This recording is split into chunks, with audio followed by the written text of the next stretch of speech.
Ashwin, having been a part of a few bio bubbles over the last 6 months, have you felt mental fatigue at all? And if yes, how have you kind of gotten over it? Mm, Look, the first part of my tour to Australia, my family, I mean, not first part, the whole Australian tour, my family was with me. And even during the IPL, I got them over for the second half of the tournament. But this tour, not got them here because I've used rotation policy and left them at home so that they get a break. But I think without them around, it can be incredibly hard. Yes, we get larger hotel spaces. We do get our entertainment area. We bond much better. One thing that I must say is standing out is the fact that because of this bio bubble, the players are getting together more often than what it was ever in the past. So I think the team bonding is like gotten better. But I am also sure that a lot of people feel a little bit of boredom and feeling lonely and all that. It'll be nice if they come out and seek some help. But for me to manage it has been mostly around watching stuff on online, reading books, and also doing a little bit of yoga and meditation and stuff. Congratulations on your 400th wicket, the landmark, and you've already spoken about it. I just want to know 619 Anil Kumble. Are you looking at that record still, or it's still a long way to go for you? I mean, if you look at it pragmatically, it's 218 wickets away. But for me, I stopped thinking about all those landmarks and all a long time ago. It's been about what I can do, how I can get better, what more can I offer to the team. Because every time you come back into this setup, especially now that I'm playing only Test cricket and not playing the other formats, it's very important for me to come back with something that I can offer to the team every single time. So I'm looking to get better as an individual and as a cricketer every single day, not looking at what's lying ahead. That's probably one of the reasons why I'm really happy and enjoying my game at probably the best I have done in the last 15 years. So I'd like to continue this phase, not think about anything else ahead of me. Hi Ashwin, just taking an extension, like about the thoughts control of the narrative. There are people, there are ex-cricketers from 80s or 90s. They have their own set of agendas. They speak what they feel like. But does it hurt when there is a Yuvraj Singh with whom you have shared the dressing room? He can just pick up a call and speak to you. But the way they say 800 wickets, 1500 wickets, saying things based on probably hypothetical calculations, does it hurt you? Because these are people who have played with you. They were in the part of the dressing room. They're not like a fan on the street when they comment like that.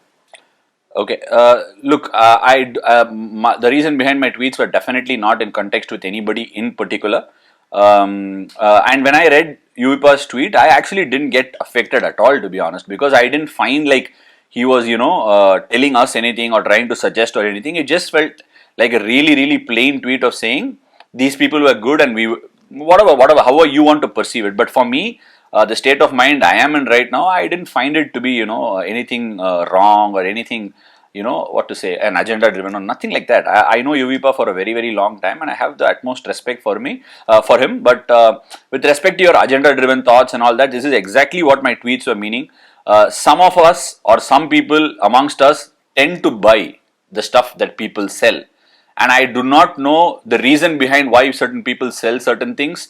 But it's clear. It's just a perception of what happens, and for me, I want to protect, or at least I want to try and put it out there that people who know me or who watching me talk at least realize that without their knowledge, they are actually being hypnotized to believing what they are buying. Ashwin, massive congratulations to you for your 400th wicket, and I wish that you reach the double figure in double quick time. Well, my question really is about the tweets that you sent out yesterday. I think your fans and a lot of people who follow you want to know a little more. Would you like to set some light? Was it really cryptic? It was very cryptic. I'm really surprised because I went through my timeline and I found it had a lot of quote tweets and retweets. If people didn't understand, I don't know what on earth they were doing, quote tweeting and retweeting it. Look, I think it's very simple. I've always wanted to talk about this at some stage, but I thought it was very pertinent because if if some of us went to a shop and you want to buy a product, I'll just ask you a question, Rika. What do you do if somebody introduces new toothpaste or soap or something? Well, I actually evaluate it. I mean, I I am a person who Googles a lot, and I kind of Fine. Would you give it a test? Would you? for buying. I make my own decision. Yeah. Correct, but you would obviously you'd obviously buy it and then decide whether you like it or not, right? Not necessarily. Not necessarily. I could probably evaluate even before buying. Oh, that's wonderful to know, because that's exactly what I want people to do. Because these are at least products. You can at the most you can go wrong by buying them and finding out they are bad or good. But I think with respect to thoughts being put across and planted to people is something that's really, I find it extremely hilarious and heinous to a point where you have a thought process and you want everybody to follow that and want to think that, and also make it a conditioning. Because with thoughts, what happens is you condition people to believing in a certain way. So you watch a match, you watch India win the game. At most, everybody is saying, "Hey, I'm happy. India won the game. It's a great feeling." But you don't want people to go back home and say, "India is not winning the game, yeah. It's the pitch that's winning the game." So that's not what I want people to do. And I know anyway that's going to come up. And these are conditioning that's happening, and it's happened for a long, long time. When are we even going to wake up to it? I think it's important that people sell things, but we must know what we must buy. You think this has been your best phase ever, in terms of contributing with the ball and bat and wherever, different phases of the match? I would probably say this is probably one of the best phases in terms of the awareness I have about my own skill, what I need to be doing at different phases of the game, the ability to execute what I would like to think. Sometimes you want to execute something, but you're not there. You're quite off the mark by a little few, centimeters or inches, which make a massive difference in this sport. So it's a contribution of a lot of things. I can't put my finger and say this is why it is happening. The awareness of the game, the understanding of the game, things that I pick up, small cues that I watch, all these things are just coming together, and I'm very, very blessed and thankful for the fact that it's coming together at this point of time. And I'd like to continue and stick the sort of work that I've put in through the lockdown for the next whatever years I will have left ahead of me. What I wanted to ask you was that, having just achieved this landmark in a test match, which finishes like this, and then there's so much controversy around the pitch. Do you feel hurt that now what is attention this? Gets, sorry? What is this? I didn't get your this. What I'm trying to say Yeah. is that you've just achieved such a big landmark, and then there's this talk around the pitch. So does that sort of hurt you that the focus is taken away from the player's performance and his feet, whether it's you or Akshar, and all the talk is about the pitch rather than the skills of the players. So do you sort of feel sort of disturbed by that it's at the end of the day it's a contest between bat and ball which should be talked about? I'm absolutely not disturbed with things being taken away from the context, because this is what's been happening for the last decade, and if not more. And that is why I put out the tweets that I did yesterday. I think people need to get the context of what's happening here. There have been some people who messaged me and said match is finished in 2 days, and what about all the 3 pink ball test matches that we've played? Everything is ended within 3-day time, and I do not want to know what to say, because when somebody just throws an opinion out there about a surface, and having played the game, unfortunately maybe they have not played the pink ball test matches, so they do not understand this facet of the game. But I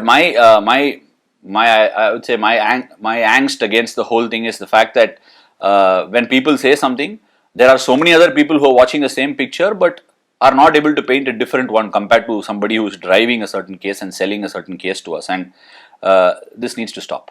Hi, yes. I was wondering again about the pitch. Do you think it was a good pitch for Test cricket, third Test, and do you expect or do you hope for a similar surface for the next Test match? I have a question back. What is a good cricket surface? Who defines it? Who defines it? I'm the one asking the question, but I would think. No, because I think the question is asked with a contest between bat and ball. no. Yes, of course. The bowler was in the game. The batsman needs to bat well to get runs. There is absolutely no question about it. What makes a good surface? Who defines this? Seam on the first day, then bat well, then spin on the last 2 days? Come on, who makes all these rules? We need to get over it and not talk about whatever picture we want to paint. And if you're asking whether it's a good test surface, I don't see any of the players coming in from England having an issue with the surface. They want to improve. They look like they want to have a contest. Is it the players and the people who are reporting back that want their players to not compete and complain about the pitches? Because we've never done that in any of the tours. Yes. And in that case, are you hoping for similar surface in the next Test match? It depends on what you're hoping for. We hope for a good cricket match. I think most people would hope for a good cricket match. Of course, that's what you should be hoping for, not about the surface. Hi, Ashwin. Your 2 wickets have already poked in both innings of the last Test. Both fantastic big pieces of bowling. Can you give a bit of insight into your thought processes and how you set up those wickets, please? Look, I think Ollie Pope's someone who's probably a really fine player who's coming through the ranks. I've watched a lot of footage of how he goes about his things. He likes to use his feet. He uses reverse sweep and sweep. So for me, it is about what shot he's coming after. He positions himself to play a certain few shots well ahead of what is being planted and when you're putting a field in place. So I'm trying to pick a fair few cues about how side on and how front on he opens up to play a certain way. So for me, using the angles is to turn around him into a certain fashion and then try and get both sides of the edge. So if I'm able to spin one back, he's probably ready for the one that's going to come back to him. Now he might wait for the one that's going to go straight on. So these are things that I keep in mind. And truth be told, I think both were really, really good deliveries. I saw it again and I thought, okay, I was lucky enough that I didn't get them when I was batting. And just generally, how many balls in advance are you sort of planning how to set up a batsman? Just the way he presents his case when I'm starting to bowl. If I'm starting to bowl, if I see someone, it's not like I have preconceived notions of what the batsman's going to try and do. I have a fair amount of idea, but how he approaches when I start my bowling and what sort of shots he's looking to play, all these things as I'm gauging, I try and make a plan and see if I can make him uncomfortable as soon as he comes to the crease. Obviously, this pink ball test was played in very different conditions than the last in India. Rohit and Joe Root have spoken about the pace of the wicket from this pink ball. It was difficult to play rather than the spin on the ball. So what were your takeaways as a bowler from this test? Well, look, even before I started the game in the nets, we were a little skeptical as a spin group. I mean, not as a spin group, I'll just talk for myself. But when I did bowl, the balance of the ball seemed very different to that of the red ball. When you tried and put a lot of revs, I think it probably wasn't rotating as much on the seam as I thought the red ball was rotating. So clearly the chance of it catching the glossy surface was far greater. And if at all it caught the seam, it was, spinning quite big at times. It was not really, responding the way the red ball might respond. Whatever was happening a little quicker off the surface. So I think it did make a difference. If we had played the red ball game on the same surface, I think the pace of the game might have been a touch slower. But these are all things that I'm talking about in hindsight. Only if we had done it, we'll know it. Actually, it was the same question I was asking. You said that the pink ball test matches get over quite early, like 3 days, 4 days. So, is it the ball, as in for a batsman who's so used to playing the red ball and suddenly he's facing the pink ball, be it pace or spin? Is that one of the main reasons that the matches get over early? It could be, but look, honestly, if you give a little bit of favor stacked towards the bowlers, this is what might happen, because the ball, a little bit of advantage towards the bowlers, it starts to swing more, it seems more, and the margin of error for the batter is so much more little. Instead of the ball beating the bat or probably getting a thick outside edge, it ends up getting the fine edge and goes behind to the keeper. So these are things that we've noticed, and it happened even at the Eden Gardens when we played Bangladesh. It could very well be spoken about how we really played well in that game and won that game and all that. But that's been the nature of the pink ball test. Even the one in New Zealand where England got all out for 59 and we got all out in Australia for 36. All these things are, if you look at the larger picture of test cricket, you might say these are just one-off occasions, but these are a regular affair in pink ball tests. Ashwin, just to pitch in more with the pink ball issue.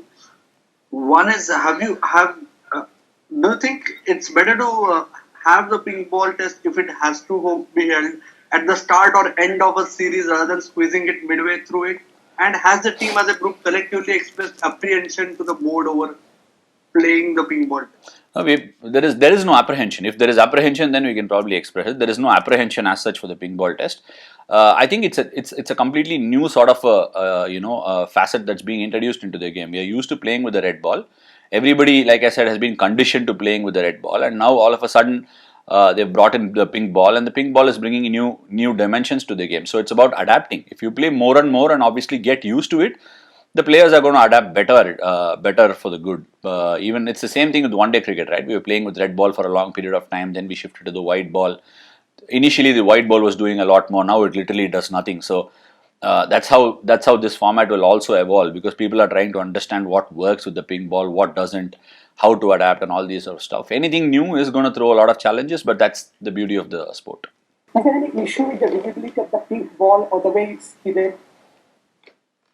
I don't think there was any issue with the sighting of the pink ball as such. The way it's skidded, is how it's skidded, because if for example, I can't really explain, but a small few microseconds makes such a huge difference in the game, and if it's going to skid on like even a fraction of a second quicker, it's the difference between hitting the inside edge and hitting the pad. So it is quite different. Sometimes the batsman can be caught the bat behind the pad because the ball skidded faster than what you've been used to the red ball skidding. So to make an adjustment within the span of probably 5-6 days is not so easy, but the more we play, I think the players will get better at it. Going forward to the fourth test, it's not. So either you have to like win the game or like draw the game. So how are you going to approach this game? We played with an intent to win the game most often, and that's what we speak about as a group. And there are going to be no changes. We'll only look to win the game. You never go into a game looking for a draw, or for a safer option. So we will look to win the game and prepare accordingly, practice accordingly, and also train accordingly. I just wanted to know gain your perspective. Virat Kohli and Rohit Sharma have openly talked about that the batting was below par from both the sides in the third test match. I just wanted to know that blaming the pitch. Do you think that blaming the pitch is an easy resort rather than introspecting and blaming your own batting? Because a lot of former cricketers, English cricketers, I might say, have criticized the pitch. Do you think the whole point of cricket is that there needs to be a contest between bat and ball? So if there is a match in which bowlers have a slightly upper hand, so what is the problem in that? And do you think there needs to be introspection about the batting rather than blaming the pitch? Okay, that's quite a long question. Look, I think I've said this in the past also. I think everybody is entitled to their opinion, and I'm not here to say your opinion is wrong or your opinion is right. But the fact remains that the talk around the surface is just getting out of hands. Yeah, because why would you talk about surface and sell that to us time in and time out? Is there been any instance where the surface has been spoken about when any other place, any other country we played games in?